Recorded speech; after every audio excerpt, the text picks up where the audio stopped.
Սերներ, մինչև այսօրվա մեր պաշտամունքը սկսելը ես հակիրճ ուղղակի ուզում եմ Սուրբ գրքից մի երկու բան խոսել, կարդալ եւ որից հետո աղոթքով մենք պետք է գանք Տիրոջ առջև, խնդրենք, որպեսզի մեր Տերը իր մեծ սիրով ողորմության օրհնի այսօրվա մեր ողջ ընթացքը, ողջ պաշտամունքը։ Սիրելի բարեկամներ, այս վերջի ժամանակների մեջ ես մի քիչ սենց մտածմունքների մեջ խորել ու մտածել եմ ու եկել եմ մի եզրահանգման իմ մեջ, իմ հասկացողությամբ, որ վերջի ժամանակների մեջ այսօր մենք տեսնում ենք, որ եկեղեցիների մեջ ցավոք սրտի, ինչի եմ շեշտում ցավոք սրտի, որովհետև մի հատ իրավիճակ է հայտնվել, որ մարդիկ ավելի շատ, ինչպես Պողոս Առաքյալն է շեշտում, որ վերջի ժամանակ մարդիկ պետք է աստվածապաշտության կերպարանք ունենան, բայց նրա զորությունը ուրացած լինեն։ Եվ տեսնում ենք, որ այսօր մարդիկ ամենուր խոսում են, իրանց թվում դավանում են, իրանց թվում վկայում են, իրանց թվում մեծ զորություններ են գործում, չգիտեմ ինչեր, բայց ամենակարևորը տեսնում ենք, որ այս մարդկանց մեջ մի կարևորագույն բան պակասել է, եւ որի պատճառով մեղքը մտել է մարդու կյանքի մեջ։ Իսկ այդ կարևորագույն բանը, բարեկամներ, դա Աստծո երկյուղն է, Աստծո վախն է, որ նկատվում է, որ մարդկանց կյանքից հեռացել է։ Ես երբ որ նայում էի, ես հիշում եմ 2001 թվականին, որ Տերը ինձ ուղարկեց Ղշլաղ ապրելու, ասեմ իմ կամքից դուրս եմ ես եկել, որտեղ ես չէի ուզում Ղշլաղ ընդհանրապես ապրեի։ Ես չեմ ասում, որ վատն էր, չէ, ուղղակի իմ նպատակ ուրիշ տեղ էր,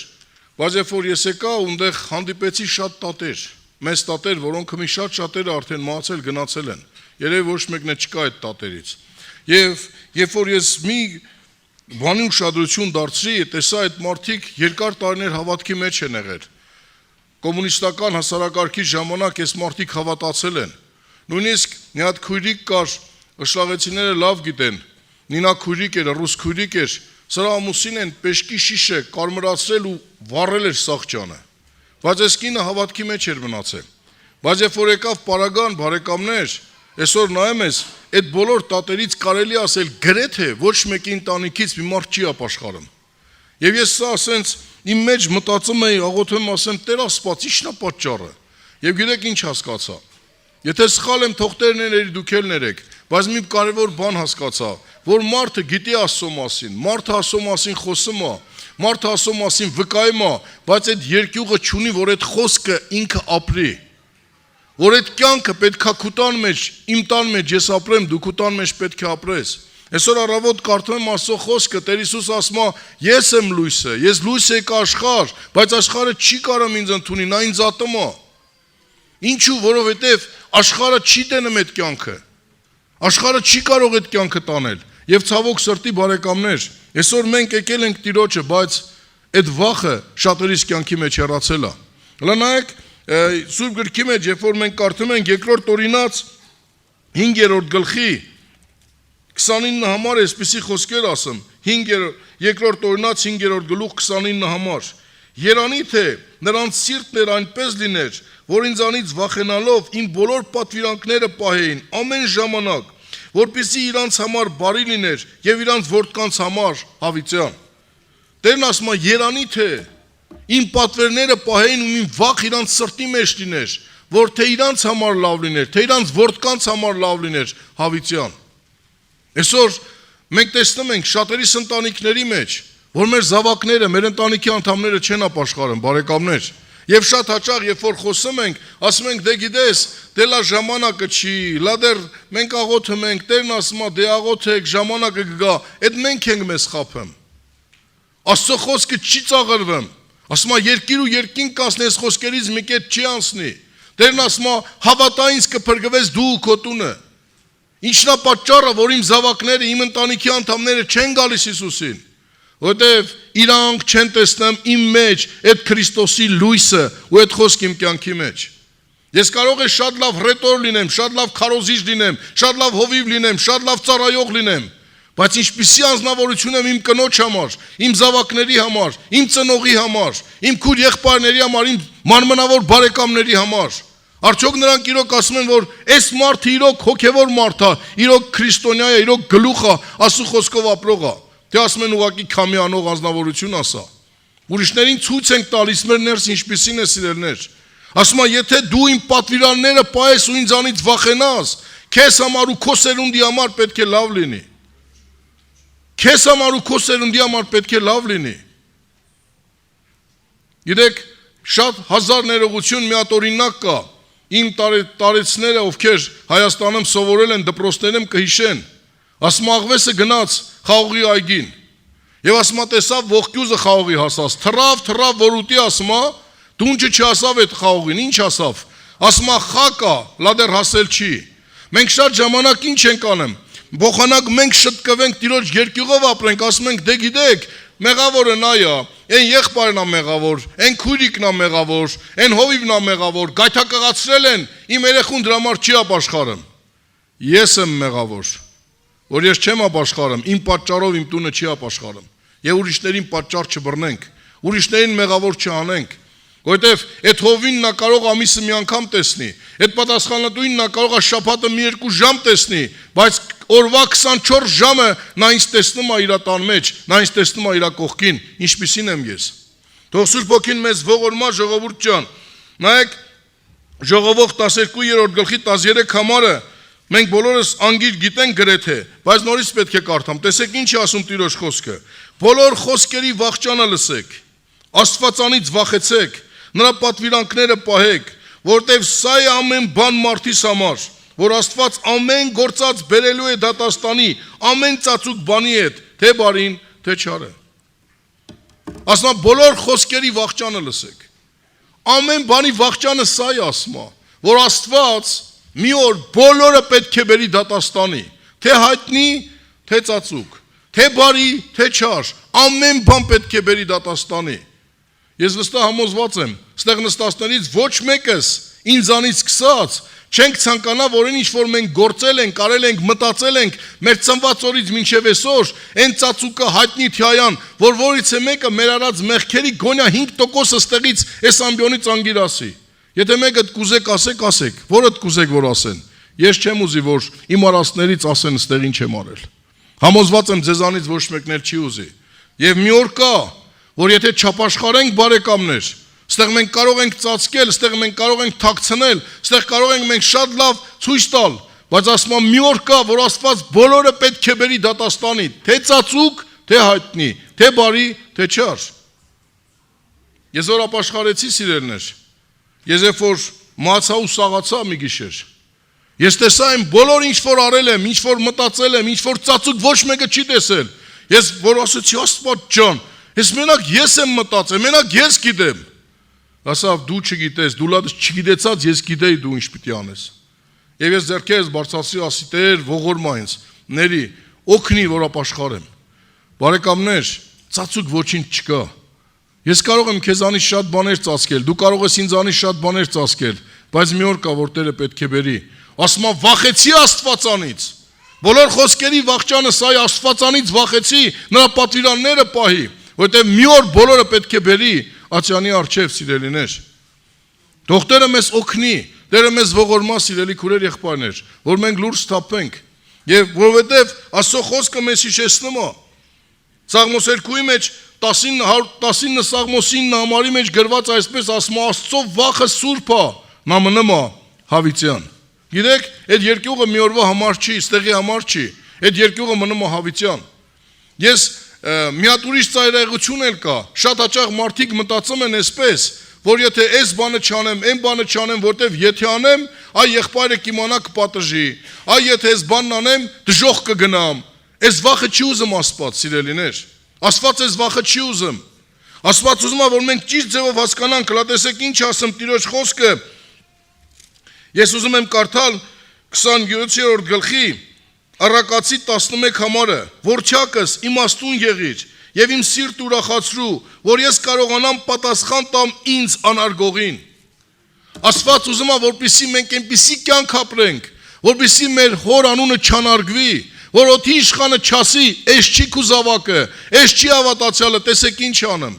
Ասում է իմաստուն եղի իմ սիրտ ուրախացրա, որ ես կարողանամ պատասխան տամ ինձ անարգողին։ Այսինքն ինչ է սա բարեկամներ։ Ես ոչ թե պետք է վախենամ Տիրոջից, որ հանկարծ մի հատ մեղք չգործեմ, որ դժոխք չգնամ։ Այ ես պետք է վախենամ Տիրոջից, որ հենց բան չանեմ, որ իմ արածի պատճառով իմ հոր անունը անարգվի։ Իմ հոր պատիվը գետնովը կպնի, իմ հոր անունը անարգվի ու թշնամին ասի սա չի քո զավակը։ Այլ երբ որ ես ձգտում եմ, անեմ ամեն բան Տիրոջ խոսքի ուզածի համեմատ, իմ հերն էլ ուրախանում է։ Գիտեք, այս վերջերս իմ թորի հետ մի հատ բան եղավ։ Տղես ասադուրը այնտեղ հողը դրանը հողը դզում է, այս կաշկով հողը կրում է։ Միշնեկա Եսայիս մի հատ փոքր խաղալի կավտո ավեկալել եկել է, այս խաղալի գրապատկեն վերակալ է, հողը լցնում է այս ամանի մեջ, այդ ավտոյի, ձեռով քշում է տանում այնտեղ լցնի։ Դենգում է հոր ոտների տակը, հերալ այն կողմ գնա։ Աս տղա ջան, այն մենք էլ ենք սենց։ Շատ ժամանակ ուզում ենք մենք օգնենք։ Կարա մեր կյանքի մեջ լինի սխալներ էլ ժողովուրդ ջան։ Երեխեն ուզում է հորը օգնի, ուզում է մի փոքր հող էլ ինքը տանի, թեկուզ ոտների տակ անգնեմ։ Բայց հերը ուրախանում է։ Ոչ թե նրա համար, այլ որ երեխեն ուզում է իր ուզածն անի։ Այ մենք էլ բարեկամներ պետք է ձգտենք, որ մեր հոր ուզածն անենք։ Եվ վերջացնելով, տեսեք ինչ ասեմ 22-րդ գլխի 4-րդ համարը։ Այսօր շատ մարդիկ տարբեր բաների մեջ են, կյանքը փնտրեմ, հարստություն փնտրեմ, ես չգիտեմ, պատիվ փնտրեմ։ Այսօր շատ մարդիկ մանավանդ մեր երկրից Հայաստանից փախնում են։ Եվրոպա, Ռուսաստան, Ամերիկա, ես չեմ մեղադրում այդ մարդկանց, ժողովուրդ ջան, ճիշտ ինձ հասկացեք, Աստված օրհնի, ով որ գնում է Տիրոջմով գնա միայն թե։ Եվ գնում են, որ մի բան հաջողության ասնեն, բայց տեսեք ինչ ասում Սուրբ Գիրքը։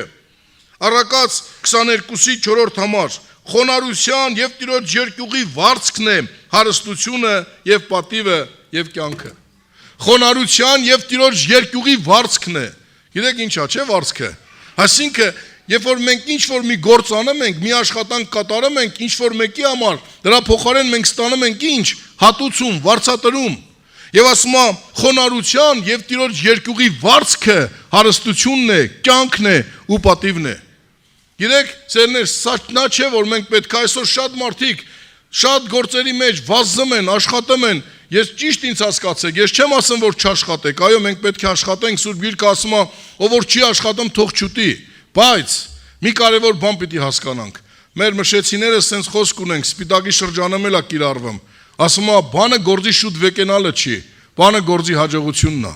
Այսինքն, եթե Տերը չորնեց, ինչքան էլ վազեմ, ինչ էլ որ անեմ, ես չեմ ասնել իմ ուզածին։ Դրա համար բարեկամներ, ուզում ես որ հարուստ լինես, հոգևոր հարուստ լինես, նույնպես քո հարցերը լուծվի։ Դրա խոստումը սա է։ Սրա խոստումը սա է Տիրոջ խոսքի։ Խոնարհության, Տիրոջ առջև եւ Աստծո երկյուղի վարձքն է հարստությունը։ Ուզում ես հոգևոր աճես, հոգևոր բարձրանաս, Սուրբ Հոգու պտուղը կյանքիդ մեջ լցվի, խոնարհվի ու Տիրոջից վախեցի։ Ես էլ քեզ հետ միասին։ Ուզում ես նյութական դժվարությունները լուծվեն, խոնարհվի, Տիրոջ առջև, Տիրոջ խոսքով ապրի եւ Տիրոջ երկյուղով ապրի։ Եվ մյուս ասում է նրա մեջ կյանքն է ու պատիվը։ Այսօր շատ մարդիկ ուզում են, որ իրանց պատվեն, հարգեն, մեծարեն, բարի է, լավ է, բայց դա այդպես չի, բարեկամներ։ Ստիպողաբար ոչ ոք քեզ չի կարող հարգել։ Մի հատ էսպիսի պատմություն է պատմվում։ Ասում է մի անձնավորություն իմանում է, որ իր начальնիկի հերը մահացել է։ Վերցնում է մեծ պսակներ, վինոկներ, իր շրջապատով, իր ընկերներով, մեծ կարտեժով գնում են դեպի այդ իրանց ղեկավարի հոր հողարկավորությանը։ Մեկ էլ ասում է ճանապարհին, տեսնում է մեկին, որ հետ է գալի, ասում է այսուր ես գնում, դե ասում է մեր начальնիկի հերը մահացել է, գնում ենք, ասում արա, начальնիկի հերը չի մահացել, начальնիկն է մահացել։ Ասում այդ ծաղիկներ բան սաղ թողում ու հետ դառնում։ Այսինքն մարդը վախում էր ղեկավարից։ Ղեկավարի վախենալով գնում էր ղեկավարի աշկի ներևալու համար, բայց որ իմացավ ղեկավարը մահացել է, վերացավ ամեն բան։ Այսօր այդ վախը չի մեզ պետք, բարեկամներ։ Ուզում ես պատիվ ունենաս, ուզում ես որ մարդիկ քեզ պատվեն, հարգեն, բարձրացնեն, որովհետև խոնարհացնողն էլ է Տերը, բարձրացնողն էլ է Տերը։ Դրա համար պետք է խոնարհվենք Տիրոջ առջև։ Տիրոջ երկյուղով պիտի ապրենք։ Բավական է ինչքան ժամանակավոր փարիսեցական կյանքով ենք ապրել, ժողովուրդ ջան։ Այսօր ժամանակն է սթափվենք։ Ոչ թե աստվածպաշտության կերպարանք ունենանք, այլ ամենակարևորը մեր ներսի մեջ այդ աստվածապաշտության կյանքը բնակվի, այդ Քրիստոս երևա։ Եվ այդ ժամանակ Տիրոջ փառքը կհայտնվի, այդ ժամանակ Տերը կերևա։ Եվ ես ուզում եմ, որպեսզի այսօր, որ մենք պետք է մեր պաշտամունքը փառքասու ունենք, մեր մեջ ավագ եղբայրներն են ստեղ, մեր Գրիշա եղբայրը եպիսկոպոս, սա նորիկ եղբայրներ կգա։ Պաշտամունք կանենք եւ որից հետո մենք պետք է ունենանք ձեռնադրություններ։ Ես համոզված եմ, որ այսօր Տերը ունի խոսելու մեր սրտերի մեջ։ Տիրոջ երկյուղով գանք Տիրոջ առջև։ Խնդրենք, որ Սուրբ Հոգին օգնի մեզ, որ այն ինչ որ պիտի Տերը եղբայրների շուրթերով խոսա, հասնի մեր սրտերին, որպեսզի պտուղ բերի եւ ահով ու դողով մեր փրկության գործը գործենք։ Այդ ամենը խորը հասկացել էր Պետրոս Առաքյալը, այդ ամենը խորը հասկացել էր Պողոս Առաքյալը, եւ ինչ ասում Պետրոս Առաքյալը։ Պողոս Առաքյալը ասում է. «Ահով ու դողով ձեր փրկության գործը գործեք», ժողովուրդ ջան։ Այսօր սատանան այդ ահուդողը կորցրել է, որ մարդիկ իրանց թվա թե հանգիստ, ազատ, գիտեք, այո, փրկությունը ձրի է։ Մենք ձրի Հիսուս Քրիստոսի անունով փրկվել ենք։ Հիսուս Քրիստոսը ձրի մեզ իր կյանքը դնելով կյանք տվել, բայց էժան չի, ժողովուրդ ջան։ Ձրիա, բայց էժան չի։ Դրա համար մենք պետք է մեր եսը խոնարհացնենք, մեր եսը ջարդենք, մեր եսը թույլ տանք, որ Տերը ջարդի փշի, որ ինքը բարձրանա։ Որտեվ Տեր Հիսուսն ասեց. «Ով որ չուրանա իր անձը ու ամեն օր իր խաչ չվերցնի մեդևից չգա, նա ինձ արժանի չի»։ Այսօր ժամանակն է, որ Տերը թույլ տանք, որ փշրի մեզ, խոնարհացնի մեզ, որովհետեւ այն փրկությունը, որ ունենք, մինչև վերջ հասնենք այն երկնային փառքին, որ Տերը պատրաստել է մեզ համար։ Ամեն։ Այժմ կանգնենք ոտքի, մեր հայր մերով տիրունական, սկսենք մեր պաշտամունքը, խնդրենք, որ Տերը օրհնի իր երեսը փայլեցնի մեր վրա։ Ամեն։